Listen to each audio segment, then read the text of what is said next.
السلام علیکم ناظرین، میں ہوں انسا کیانی اور آج ہم بات کریں گے پولیس ریفارمز پہ، اور اس میں آپ کے ساتھ جو فیکٹ اینڈ فگرز ہیں وہ شیئر کرتی جاؤں۔ صرف ایک سال میں جو پنجاب پولیس میں تشدد کر کے جو قیدی تو انہیں نہیں کہا جائے گا، ملزموں کو جن کو موت کی نیند سلایا گیا ان کی تعداد 16 ہے۔ اور جب یہ نئی گورنمنٹ پی ٹی آئی کی گورنمنٹ آئی تھی تو بہت زیادہ دعوے کیے گئے تھے کہ پولیس ریفارمز کی جائیں گی، پولیس کو بہتر کیا جائے گا، اداروں کو بہتر کیا جائے گا۔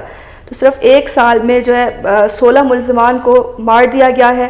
اور دیکھا جائے تو جو اتنا زیادہ تشدد کرتے ہیں اس حوالے سے اگر دیکھا جائے تو جو پولیس والے ہیں ان کے ٹوٹل جو اہلکار تھے ان پہ 84 مقدمات درج کیے گئے ہیں، ان میں سے سزائیں جو ہوئی ہیں صرف 22 پولیس اہلکاروں کو گرفتار کیا گیا۔ اور دیکھا جائے تو کسی بھی اعلیٰ عہدیداران کو جس میں ڈی پی او یا آر پی او آتے ہیں ان کے خلاف کسی قسم کا کوئی ایکشن نہیں لیا گیا۔ اور ابھی ساہیوال واقعہ جو ہوا تھا وہی پنجاب پولیس کا تعاقب کر رہا تھا کہ ساتھ ہی ساتھ ابھی گزشتہ دنوں جو صلاح الدین جو کہ ذہنی معذور شخص تھا اس کا کیس آیا جس میں اس کو موت کی نیند سلا دیا گیا، جس کی وجہ سے جو تبدیلی کا نعرہ تھا اس کا پول کھل کے سب کے سامنے آ گیا۔ تحریک انصاف اور خاص کر عمران خان جب گورنمنٹ میں آئے تھے تو انہوں نے بہت سے دعوے کیے تھے کہ اداروں کی اصلاحات کی جائیں گی، جس میں خاص طور پہ پنجاب پولیس کا ذکر کیا گیا تھا کہ اس کے بارے میں، اور لوگوں نے عمران خان کو ووٹ بھی اس لیے دیا تھا کہ اداروں کی اصلاحات کی جائیں، لیکن ایسا کچھ بھی نہیں ہو سکا اور یہ تمام چیزیں خود ہی عوام کے سامنے کھل کے آ گئی ہیں۔ تو آج ہماری خوش قسمتی ہے کہ اس حوالے سے ہمارے ساتھ بات کرنے کے لیے اس ٹاپک میں ہمارے ساتھ موجود ہیں سابق آئی جی اسلام آباد طاہر عالم صاحب۔ سر بہت شکریہ آپ کے ٹائم کا۔ سر سب سے پہلے تو ایک سوال جو کہ پوری عوام بھی پوچھنا چاہتی ہے اور میں بھی آپ سے پوچھنا چاہوں گی کہ کشمیر ہو یا پنجاب پولیس، ایک سوال جو کہ بہت زیادہ آج کل لوگوں کی زبان پہ ہے وہ بھی جو کہ صلاح الدین نے بھی کیا تھا۔ سب سے پہلے تو انہوں نے پوچھا سوال پوچھوں مارو گے تو نہیں، پھر انہوں نے کہا کہ کیا آپ نے اتنا زیادہ تشدد کرنا کہاں سے سیکھا ہے؟ تو سب سے پہلے میں بھی اور تمام لوگ بھی آپ سے پوچھنا چاہیں گے کہ اس پولیس نے اتنا زیادہ تشدد کرنا کہاں سے سیکھا، یہ طریقے ان کو کہاں سے آئے ہیں؟ دیکھیں، میں نے اچھی خاصی ایک پروفیشنل لائف گزاری ہے۔ میں یہ سمجھتا ہوں کہ پولیس والا، زیادہ تر پولیس والوں کی اکثریت بالکل نہیں چاہ رہی ہوتی کہ وہ ملزم پر تشدد کریں، اور جس ملزم کو پر وہ تشدد کرتے ہیں ان سے کوئی ان کی ذاتی عداوت بھی نہیں ہوتی۔ بالکل اصل میں پولیس والوں پر دباؤ اتنا زیادہ ہوتا ہے کہ وارداتوں کا سراغ لگاؤ، جتنی زیادہ کرائم بڑھتا ہے اتنا ہی زیادہ دباؤ بڑھتا ہے، سینئر افسر کہہ رہے ہوتے ہیں۔ اور ایک تو یہ وجہ، دوسری وجہ یہ ہے کہ جب ملزم پکڑا جاتا ہے تو آپ جیسے لوگ آ جاتے ہیں کہ جناب اس سے ہماری برآمدگی کرواؤ، اور پھر فرض کیا آپ کی 12 بینگلز اور کوئی ایئر رنگز وغیرہ چوری ہو گئے ہیں تو آپ کہیں گی کہ 100% میری برآمدگی ہو۔ ملزم وہ چیزیں اس وقت تک ہڑپ کر چکا ہوتا ہے، خرچ کر چکا ہوتا ہے پیسے لے کے، تو پولیس افسر جو ہے اس کو، سینئر افسر کے پاس جب آپ جائیں گی وہ پولیس افسر کو دبائے گا کہ آپ اس کی برآمدگی کیوں نہیں کر رہے۔ نتیجہ یہ ہوتا ہے کہ وہ اس پر تشدد کرتا ہے، جس کے نتیجے میں بعض اوقات موت بھی واقع ہو جاتی ہے، جو کہ ڈیفینیٹلی نہیں ہونی چاہیے، تشدد نہیں کرنا چاہیے۔ اور لیکن اس میں اس کی کوئی ذاتی وجہ کم ہی دیکھنے میں آئی ہے۔ اور پھر ایک یہ بھی دیکھنے میں آیا ہے کہ جو ملزم مرتے ہیں ان کی کاز آف ڈیتھ تشدد نہیں ہوتی ہر دفعہ، بلکہ ہوتا یہ ہے کہ جس انوائرمنٹ میں وہ رہ رہے ہوتے ہیں، جہاں حوالات میں بے شمار ملزم ہوتے ہیں، گرمی ہے، پنکھا نہیں ہوتا، پانی ان کو چاہیے ہوتا ہے بار بار، وہ پانی نہ ملنے کی وجہ سے ڈی ہائیڈریشن ہو جاتی ہے، یا کوئی اور ایسی انہیں پہلے سے بیماری ہوتی ہے جس کی وجہ سے وہ مر جاتے ہیں۔ اور میں نے اس کا خمیازہ بھگتتے دیکھا ہے۔ ہم اسی وقت سینئر افسر جو ہے اسی ایس ایچ او کو، اسی تفتیشی افسر کو پکڑ کر 302 کا مقدمہ درج کر کے اسی تھانے کی حوالات میں بند کر دیتے ہیں۔ اب 302 حالانکہ یہاں نہیں لگ رہی ہوتی، 302 اس وقت لگتی جب عمدن کسی کو قتل کیا جائے، قتل کی نیت سے کیا جائے، لیکن اس پر سیدھا 302 کا مقدمہ درج کیا جاتا ہے۔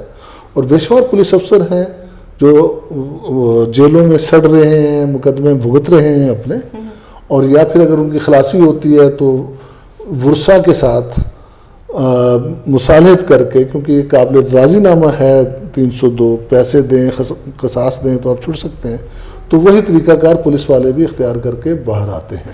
اچھا، گزشتہ کئی دہائیوں سے ہم دیکھ رہے ہیں کہ گورنمنٹس آتی ہیں، بہت زیادہ دعوے کرتی ہیں، کمیشنز بنتے ہیں، سفارشات ہوتی ہیں، لیکن پھر اینڈ پہ نتیجہ یہ نکلتا ہے کہ پولیس یونیفارم چینج کر دیا جاتا ہے. اب یونیفارم چینج کرنے سے کیا جو ان کے ایکشنز ہیں یا جو وہ کر رہے ہیں وہ تو چینج نہیں ہوگا. ہر گورنمنٹ کے بعد یونیفارم کیوں چینج کیا تھا؟ اصلاحات کیوں نہیں لائی جاتی اس میں؟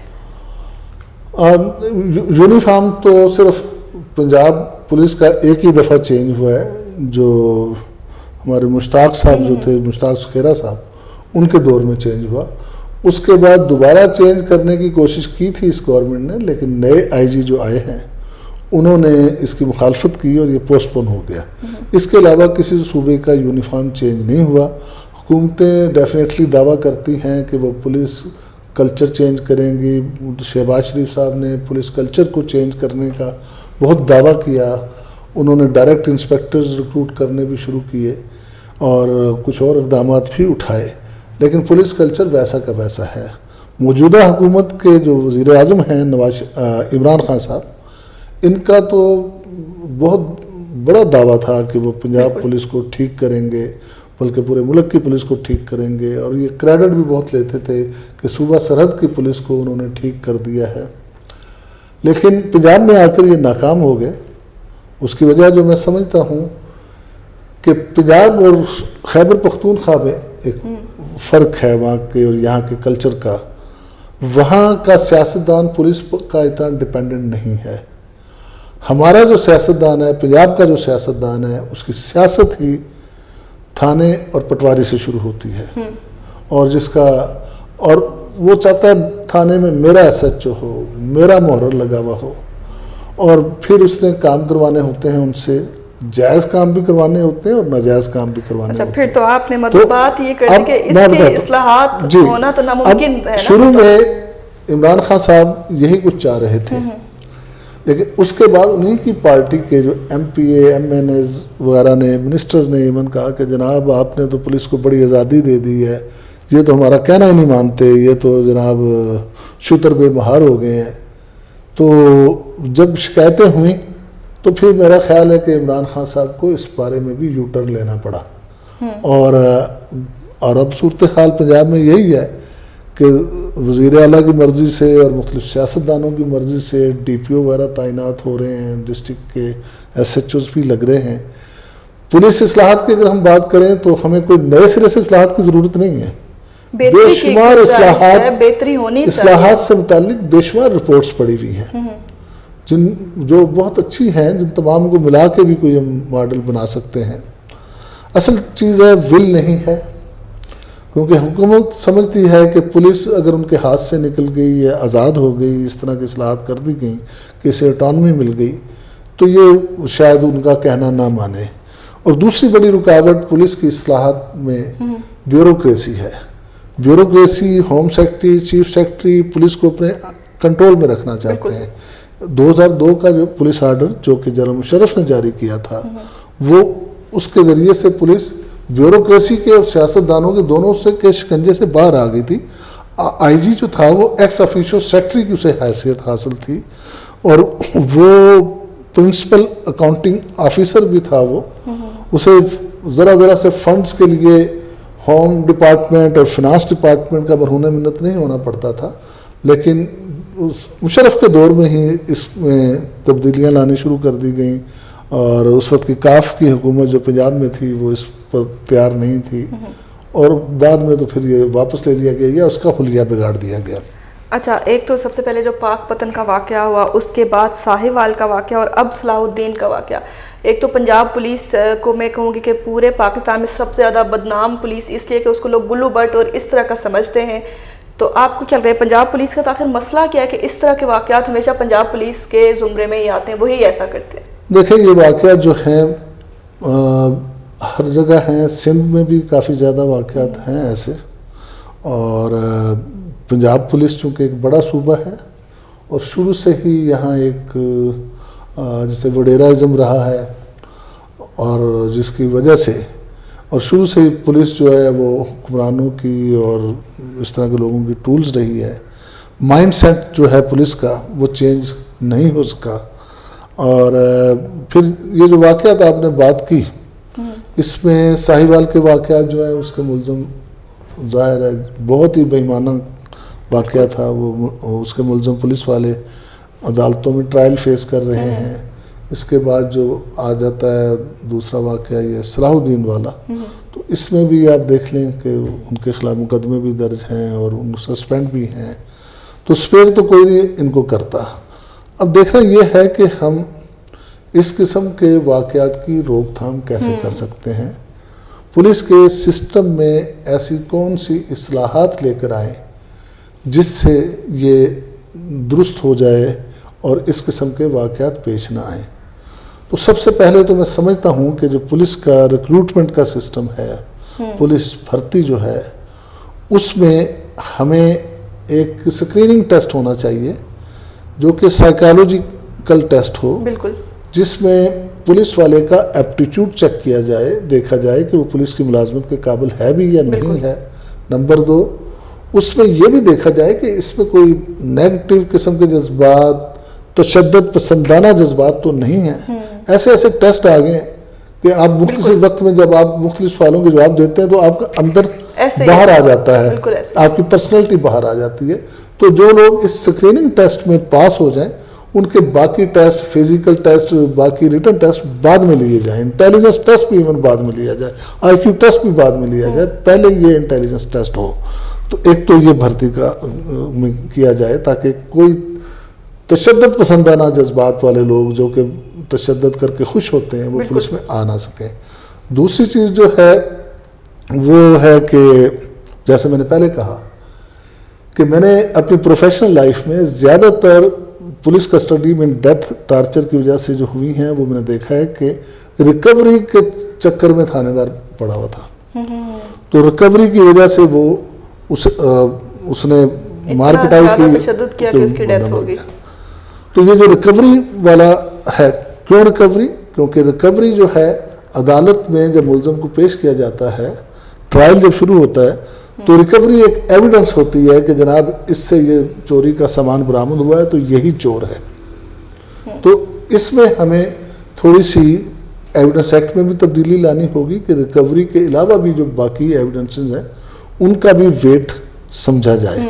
نمبر 2, لوگوں کو جو صاحب حیثیت لوگ ہیں ویسٹ کنٹریز کی طرح, ویسٹرن کنٹری کی طرح اپنے مال و اسباب کو انشورڈ کرانے کی پالیسی اپنانی ہوگی, بجائے اس کے کہ وہ پولیس پر چڑھائی کر دیں کہ جناب ہمارا پولیس افسر جو ہے ملزم پکڑا ہوا ہے, اتنے دن ہو گئے ہیں اور وہ برآمدگی نہیں کر رہا, یا آ کے کہتے ہیں مجھ جیسے سینئر افسر کو کہ جناب تھانے دار نے تو جناب اس کو اپنا جوائی دماد بنا کے رکھا ہوا ہے تو اس سے کچھ نہیں کہہ رہا. تو سینئر افسر پھر مجبور ہوتا ہے کہ وہ تھانے دار کو ڈانٹتا ہے اور تھانے دار کو چیلنج کرتا ہے کہ تم نے برآمدگی نہ کی تو تمہیں چھوڑوں گا نہیں.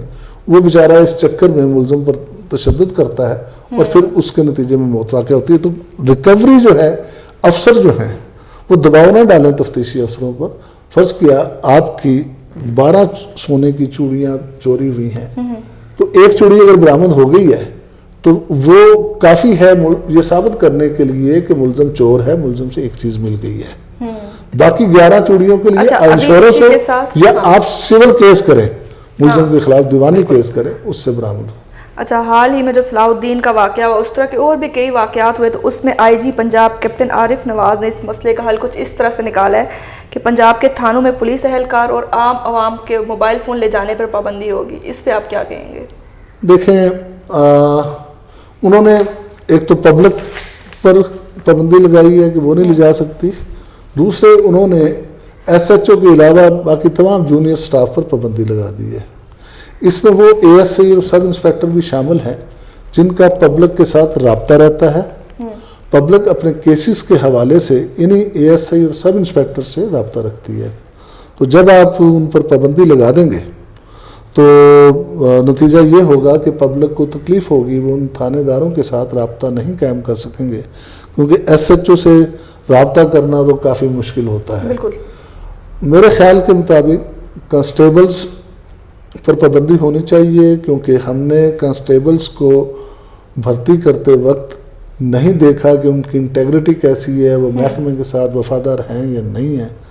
وہ ہر سوشل میڈیا کا زور آ گیا, چپ کر کے اپنے ہی کولیگز کی, اپنے ہی سینئر کی اس طرح کی ٹارچر کرتے ہوئے ویڈیو بنا کے سوشل میڈیا کو ریلیز کر دیتے ہیں.